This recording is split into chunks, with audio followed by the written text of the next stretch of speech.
بسم الله الرحمن الرحيم سبح اسم ربك الأعلى الذي خلق فسوى والذي قدر فهدى والذي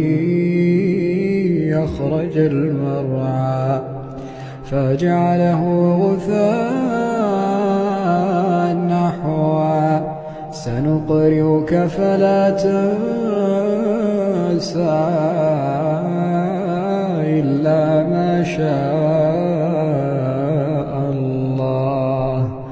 إنه يعلم الجهر وما يخفى ونيسرك لليسرى فذكر إن نفعت الذكرى سيذكر من يخشى ويتجنبها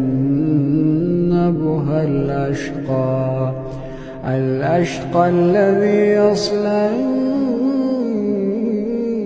النار الكبرى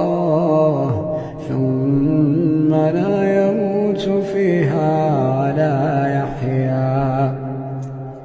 قد أفلح من تزكى وذكر اسم ربه فصلى بل تؤثرون الحياة الدنيا والآخرة خير وأبقى إن هذا لفي الصحف الأولى صحف إبراهيم وموسى